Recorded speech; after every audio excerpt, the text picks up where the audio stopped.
अस्सलाम वालेकुम स्टूडेंट्स।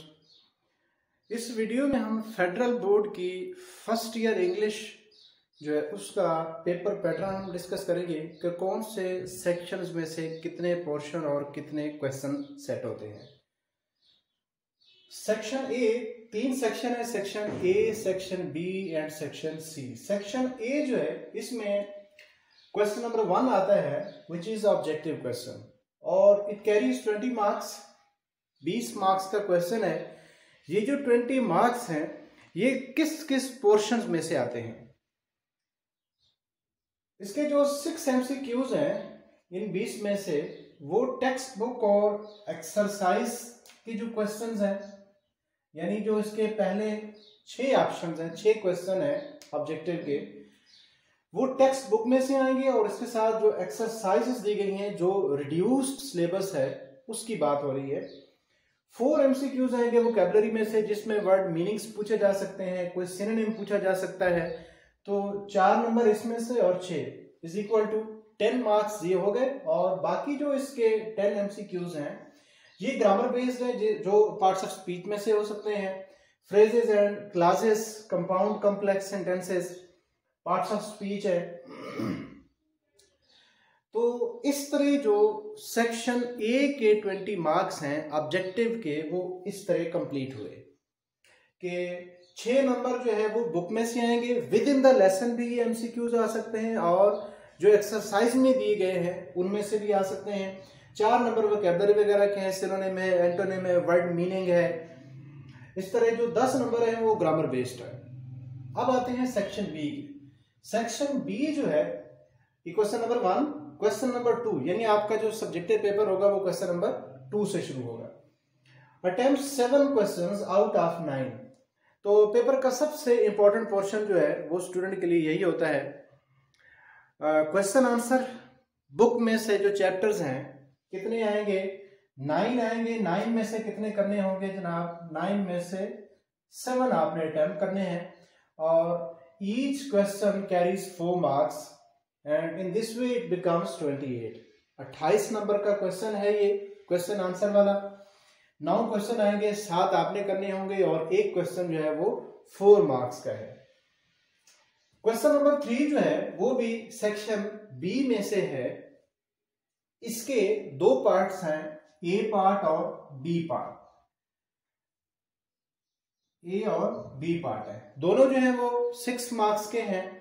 एक जो है ए पार्ट भी 6 मार्क्स का है और इसी तरह पार्ट बी जो है वो भी 6 मार्क्स का है।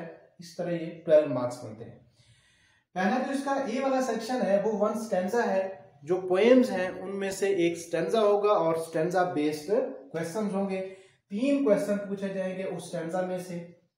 इस तरह ये 3 × 2 तो ये 6 नंबर का ये क्वेश्चन। और दूसरा लॉन्ग क्वेश्चन है जिसमें से थीम भी पूछा जा सकता है, सेंट्रल आइडिया, समरी, कोई क्रिटिकल क्वेश्चन जो है वो स्पेशली उस पोएम्स में से। तो 6 मार्क्स का ये क्वेश्चन है। तो इस तरह ये पोएम्स में से कितने क्वेश्चन हैं? 12 मार्क्स के। अब आते हैं सेक्शन सी पे और क्वेश्चन नंबर हमारा बन जाएगा 4। ये 6 मार्क्स का है। 1 question out of 2। Progress play जो है, प्रोग्रेस प्ले में से 1 क्वेश्चन आउट ऑफ 2। तो ये 6 नंबर का क्वेश्चन है। 2 क्वेश्चन दिए गए हैं, कोई कैरेक्टर हो सकता है या इसका मोरल लेसन क्या है, ठीक है, इस तरह कोई लेंथी क्वेश्चन। तो ये कितने मार्क्स का है? 6 मार्क्स का है। खासतौर पे कैरेक्टर्स आपने इसके अच्छी तरह से करने हैं। क्वेश्चन नंबर 5 है। अब ये सेक्शन सी ही चल रहा है। क्वेश्चन नंबर 5 है। क्वेश्चन नंबर 4 जो है वो किस में से था? प्ले में से।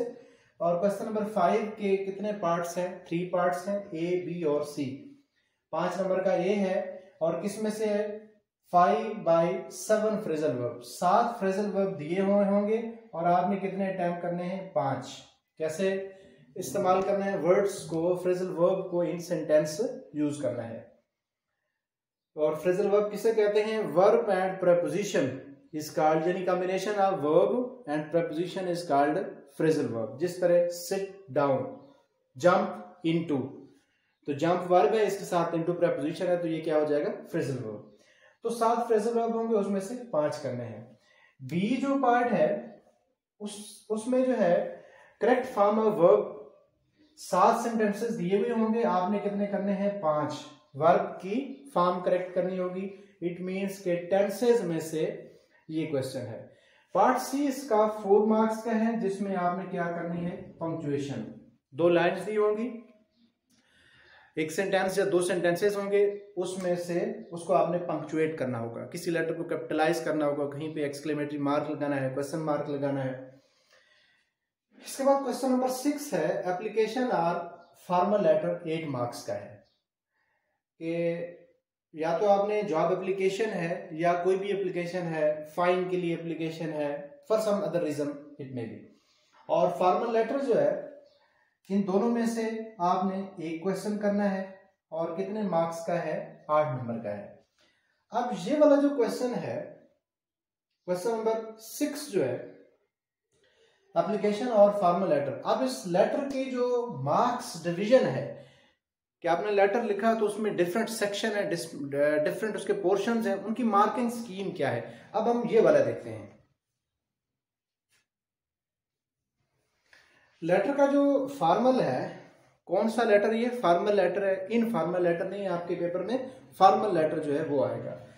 तो उसमें आपने जो एग्जामिनेशन हॉल ABC या सिटी ABC डेट लिखते हैं, इसकी मार्क्स डिवीजन क्या है। अगर आप ये लिखते हैं एग्जामिनेशन हॉल और कॉमा लगाते हैं तो 0.5 यानी आधा नंबर है। ABC जगह को रिप्रेजेंट करता है, 0.5 मार्क्स हैं इसके भी। और अगर डेट आप इस तरह लिखते हैं, ये डेट का करेक्ट फॉर्मेट है, डेट लिखें, मंथ लिखें, कॉमा लगाएं और यहाँ पे फुल स्टॉप, ईयर लिखें, 0.5 इसके हैं। और फॉर्मल लेटर है तो उसका आप सब्जेक्ट भी लिखेंगे कि आप किस चीज़ के बारे में लेटर लिख रहे हैं, तो 0.5 इसके हैं। इसके बाद जो आप सेलिब्रेशन लिखते हैं, सर लिखते हैं, मैडम लिखते हैं, जो भी 0.5 मार्क्स इसके हैं। जब आप लेटर को कंप्लीट करते हैं, वाइंड अप करते हैं, तो yours faithfully, your sincerely, yours truly जो लिखते हैं, 0.5 इसके हैं। तो 1 2 3 4 5 एंड 6, 3 मार्क्स ये बन गए। 5 मार्क्स का क्वेश्चन आपका बॉडी ऑफ द लेटर है। और ये जो एक मिसअंडरस्टैंडिंग है कि अगर हम सिर्फ लेटर की बॉडी फॉर्मेट लिख देते हैं, बॉडी नहीं लिखते हैं, तो आपको मार्क्स नहीं दिए जाएंगे, आपके मार्क्स टोटली डिडक्ट कर लिए जाएंगे, काट लिए जाएंगे। पूरा लेटर आपने लिखना होगा, बॉडी आप लिखेंगे तो तभी आपको बाकी जो फॉर्मेट के मार्क्स हैं वो दिए जाएंगे। अब इसके बाद दूसरे जो 2 क्वेश्चन है वो देखते हैं। क्वेश्चन नंबर 7 है, पैराग्राफ 7 to 80 वर्ड्स का होगा, ट्रांसलेशन या फिर ट्रांसलेशन है 6 मार्क्स की। कि या तो आपने एक टॉपिक दिया होगा, उस पर आपने पैराग्राफ लिखना है, या फिर आपने ट्रांसलेशन करनी है, और ये 6 मार्क्स का क्वेश्चन है। तो बेहतर ये है कि आप इसमें अगर आप पैराग्राफ लिख रहे हैं तो पैराग्राफ जो है वो it should be complete in each and every aspect, ये मुकम्मल होना चाहिए। ऐसा ना हो कि पैराग्राफ खत्म हो जाए, आप ऐसे ही सेंटेंसेस जोड़ दें, कोई 10-12 सेंटेंसेस, लेकिन वो आपस में लिंक ना कर रहे हो, तो वो पैराग्राफ नहीं होगा। क्योंकि पैराग्राफ क्या होता है, paragraph is combination of paragraphs is group of well organized sentences, well ordered sentences। तो इनमें टेंस भी एक आपको होना चाहिए। आगे हम जब इसको डिस्कस करेंगे, इस सिलेबस को कुछ मैंने डिस्कस किया हुआ है, उसमें आप ये चीज डिटेल से आपको मिलेगी।